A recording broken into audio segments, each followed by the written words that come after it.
ছুটির দিনগুলি সত্যি অনেক তাড়াতাড়ি শেষ হয়ে যায়। শনিবার তো চলে গেছে আর আজকে দেখতে, দেখতে রবিবারও চলে যাচ্ছে। আর সত্যি মানে এই ২ টা বারের জন্য অপেক্ষা করে থাকি যে মনে ওর ছুটি যেন থাকে। তো শুধু মানে কাজের জন্য না, একজন মানুষ থাকলে ঘরে এমনিতে ভালো লাগে। আর আজকে সকালটা খুব লেট করে শুরু হয়েছে। ধরো 10:30 11টা থেকে। আর ঘুম থেকে উঠেই শুধু ছাদে আর নিচে দৌড়াদৌড়ি। ও ছাদের মধ্যে কি জানি একটা করছে, তোমাদের সাথে পরে শেয়ার করব। আর তারপর আজকে যেহেতু ঘুম থেকে উঠতে আমার অনেকটাই দেরি হয়ে গেছে, তো ওকে বলেছি যে বেগুন ভাজি করে দিই আর দুধ জাল করে দিয়েছি ভাত খেয়ে নিতে। আমি তো দুপুরবেলা একবার খাই, তো তারপর এদিকে আমি বেগুন ভাজিগুলি করে নিচ্ছিলাম আর এদিকে ও ছাদে কাজ করছে আর ছাদে একটা জিনিস বানাচ্ছে, তোমাদের সাথে অবশ্যই পরে শেয়ার করব। এদিকে আমার রান্না শেষ হয়ে যাওয়ার পর ওকে ডেকে নিয়েছি আর দেখো এখানে বাবু ভাত খেয়ে নিচ্ছে। আর ও যদি খেয়ে নেয় সত্যি আমার মানে একটা টেনশন থাকে না, কারণ আমি তো একবার খাই। আর দেখো আজকে খেয়ে মানে গুড বয়ের মতো থালও ধুয়ে নিয়েছে।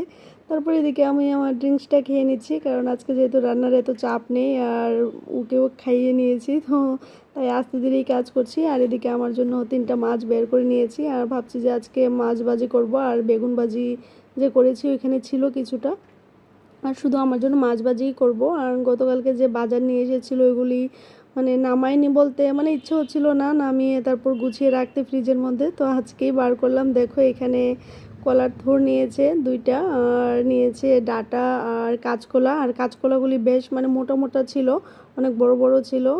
তাই এখান থেকে কিছুটা কাঁচকলা আর ডাটা নিয়েছি ওর জন্য রান্না করার জন্য। বলছিল যে আমার জন্য যে মাছের ঝোল করেছি এভাবে করে ওর জন্য নিরামিষভাবে রান্না করে দিতে।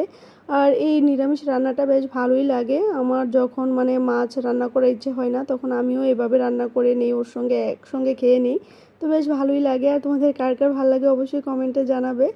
আর তারপর দেখো আজকে কতগুলি কাপড় ধুয়ে দিয়েছে, শনি রবিবার আসলে সত্যি অনেক কাজ করে।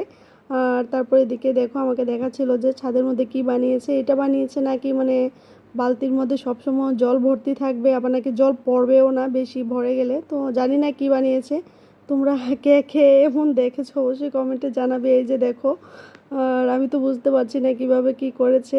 তোমরা যদি বানাতে চাও অবশ্যই আমাকে বলবে, আমি তোমাদের বলে দেবো কিভাবে বানিয়েছে। এই যে দেখো সত্যি জিনিসটা অনেক সুন্দরই হয়েছে। আর দেখো কি বুদ্ধি লাগায়, মানে সব কিছুতে ও মানে বুদ্ধি লাগিয়ে এটা সেটা করতেই থাকে। শনি রবিবার আসলে মানে অনেক কিছু করে এক্সট্রা কাজ। আর এই যে দেখো আমার রান্না আজকের। আর সব কাজ সেরে তারপর একটু ফ্রেশ হয়ে বসেছি। সত্যি মানে রবিবার আসলে রান্না করতে করতে অনেক লেট হয়ে যায়, কারণ ঘুম থেকে উঠি অনেক দেরি করে, যার জন্য রান্না দেরি হয়। আর তারপর আজকে অনেক সুন্দর বাতাস দিচ্ছে, আজকে না এই 2 দিন ধরে খুব সুন্দর বাতাস দিচ্ছে। আর আজ এই